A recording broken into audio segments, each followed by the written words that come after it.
ஊழியத்தில் அழைப்பை பெற்றவர்கள் சந்திக்கும் சவால்கள் என்ற தலைப்புல இந்த நாள நாம தியானிக்கலாம். ஊழியத்திற்கு அழைப்பை பெற்றிருப்பார்கள். அழைத்தவர்களை குறித்து நான் பேசவில்லை. அழைப்பை பெற்றவர்கள், அதாவது வாலிப வயதுல, அதே போல எந்த வயதிலும் தேவன் யாரையும் அழைக்கலாம், அழைத்து பயன்படுத்தலாம்.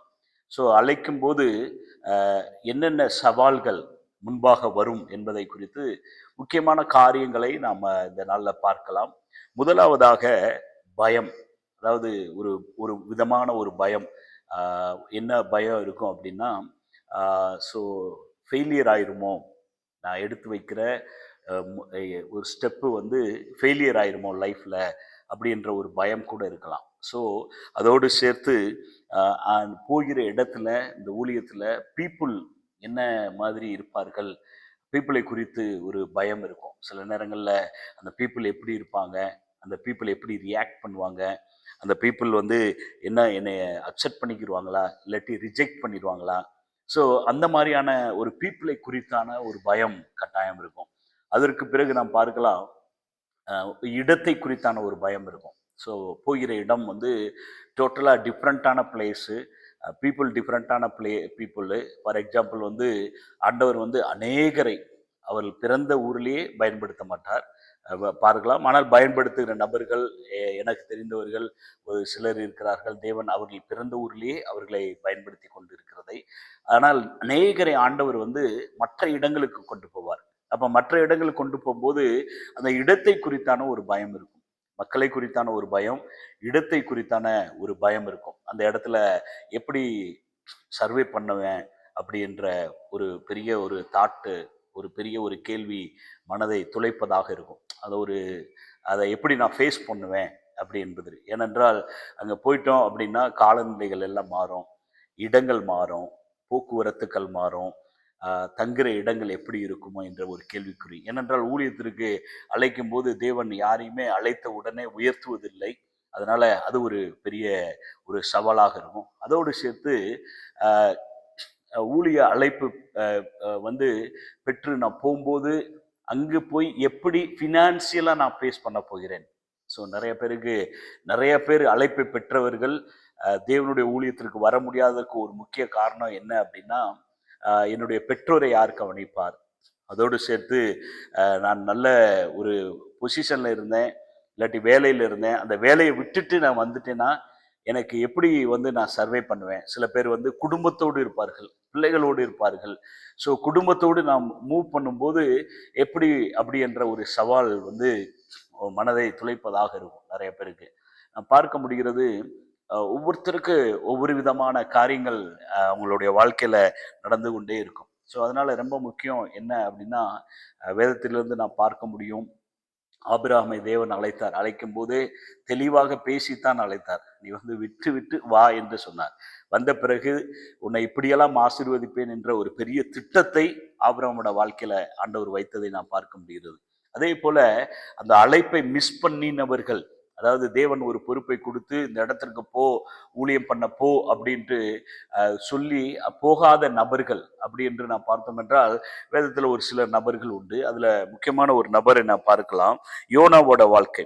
யோனாவுல 1வது அதிகாரம் 3வது வசனத்துல, அப்பொழுது யோனா கர்த்தருடைய சமூகத்தில் நின்று விலகி விலகி ஆண்டவர் சொன்னது ஒன்று, ஆனால் அவர் போன இடம் ஒன்று. ஆனால் அவர் போனார். அநேக பேர் வந்து போக மாட்டார்கள். ஆனால் இவர் என்ன பார்க்கிறோம்னா, அந்த இடத்திற்கு போகணும்ட்டு பிரயாசப்பட்ட, ஆனா போன இடம் வேறு. வேறு இடத்திற்கு தப்பித்து போவதற்கு அவரு பிரயாசப்பட்ட காரியங்களை நான் பார்க்க முடியும் இந்த இடத்துல. ஸோ அவர் என்னென்ன ஸ்ட்ரகிள்லாம் ஃபேஸ் பண்ணினார் அப்படின்னு பார்க்கும்போது, வேதத்துல சொல்லப்பட்டிருக்கிறது, அவருக்கு பல இடறல்கள் அவரே அவரே உருவாக்கினது போல இருந்தது. ஏனென்றால் நிறைய நேரங்களில் அழைப்பை பெற்றவர்களுக்கு அநேக கதவுகள் மூடப்படும் அவங்க இருக்கிற இடத்துல. அவங்க போகிற இடத்திற்கு அவங்க போயிட்டாங்க அப்படின்னா, அதற்கப்புறம் ஆண்டவருடைய கிருபை வெளிப்படும், ஆண்டவர் பலத்தை கொடுப்பார், ஆண்டவர் கூட இருந்து அவர்களுடைய வாழ்க்கையில பெரிய காரியங்களை செய்வார். ஆனால் போவதற்கு முன்பாக அந்த ப்ராசஸ், அந்த ஒரு கேப்ல பெரிய காரியங்கள் ஒரு சவாலாக இருக்கும். என்னுடைய வாழ்க்கையில நான் வந்து திரும்பி பார்க்கும்போது, ஆண்டவர் என்னை அழைக்கும் போது 2000 ஆண்டவரை நான் ஏற்றுக்கொண்டேன். ஒரு 2000 3ல வந்து ஊழியத்திற்கு என்னை ஒப்பு கொடுத்தேன். ஆனால் நான் நல்லா படித்திருந்தேன். படித்து விட்டு நானும் என்னுடைய நண்பனும் திருச்சியிலிருந்து வேலை தேடி கொண்டிருந்தோம். ஆனால் வந்து வேலை கிடைக்கவே இல்லை. ஆனால் எங்களுக்கு கிடைக்கணும். ஏன்னா we have a qualification, we have a eligibility, we have a standard, everything is there. எல்லாமே இருந்தது, ஆனால் கிடைக்கவில்லை. ஒரு பெரிய ஸ்ட்ரகிள். எல்லா கதவுகள் மூடப்பட்டிருந்தது. அப்படித்தான் வந்து யோனாவோட வாழ்க்கையில நாம் பார்க்கிறோம். அந்த மூடப்பட்ட ஒரு கதவுக்குள்ள போய்தான் ஆண்டவர் அவனை உருவாக்கி திரும்பவும் போக வேண்டிய இடத்திற்கு கொண்டு போனார். அது போலதான் மூடப்படும். நிறைய நேரங்களில் புரியவே புரியாது. ஏன் ஆண்டவரே, ஏன் என்னுடைய வாழ்க்கையில இதை அனுமதித்தீர்கள்? ஏன் வேலையில வந்து ஒரு சமாதானம் இல்லை? ஏன் ஒரு ஃபினான்சியலா எவ்வளோ பணங்கள் வரும், ஆனா செலவழிந்து விடும். அழைப்பை பெற்றவர்களுடைய வாழ்க்கையில நடைபெறுகிற காரியங்கள் அது இப்ப நம்ம பார்க்க முடிகிறது. அநேகர் வந்து ஊழியத்திற்கு ஒப்பு கொடுப்பதே மிகவும் அரிதாக உள்ளது. அநேக சபைகள்ல முழு நேர ஊழியத்திற்கு ஒப்பு கொடுப்பவர்கள் எண்ணிக்கை மிகவும் குறைவு. அவர்கள் விசுவாசிகளாக இருந்தாலே போதும் என்ற மனநிலையோடு அநேக போதர்கள் உண்டு. அப்படிப்பட்ட ஒரு சூழ்நிலையை ஊடாக சபைகள் போய்கொண்டிருப்பதை நான் பார்க்க முடிகிறது. ஆண்டவர் என்ன விரும்புகிறார்? இந்த கடைசி நாட்களில் அறுவடை மிகுதி, வேலையாட்களோ கொஞ்சம். அதனால நம்ம பார்க்கலாம், நம்முடைய தேசத்துல, நம்முடைய பகுதிகளில், வசிக்கிற பகுதிகளிலே அநேக கிராமங்கள், சந்திக்கப்படாத கிராமங்கள், சந்திக்கப்படாத மக்கள் உண்டு. ஸோ அழைப்பை பெற்றவர்கள் சபையை விட்டு வெளியே வர வேண்டும். அழைப்பை பெற்றவர்களை சரியானபடி நடத்த அநேக போதர்களை தேவன் அழைக்கிறார். அப்படிப்பட்ட ஒரு காரியம் நடக்கும்போதுதான் அங்கு ஒரு பெரிய எழுப்புதலை நாம் வந்து நம்ம தேசத்துல காண முடியும். தேவன் அதைத்தான் விரும்புகிறார். ஸோ அநேகருக்கு ஆண்டவர் அழைப்பை கொடுத்து கொண்டுதான் இருக்கிறார்.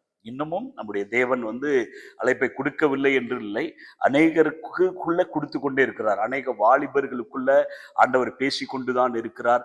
அநேக வசனத்தின் மூலம் பேசுகிறார், அநேக ஊழியர்கள் மூலம் பேசுகிறார், தரிசனத்தின் மூலம் பேசுகிறார்.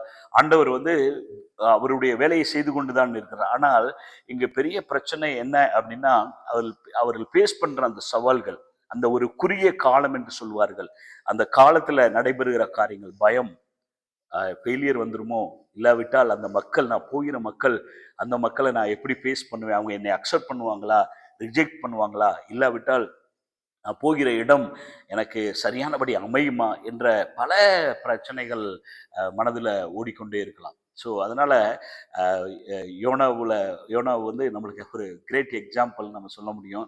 ஆனால் ஆண்டவர் அவருடைய மிஷனை என்னைக்குமே நிப்பாட்ட மாட்டார். அவர் போக வேண்டிய இடத்திற்கு அவனை கொண்டு போனார்.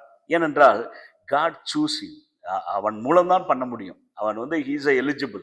ஆண்டவர் யாரை அழைக்கிறாரோ அவர்களுக்குள்ள ஆண்டவர் already he kept his the talents everything.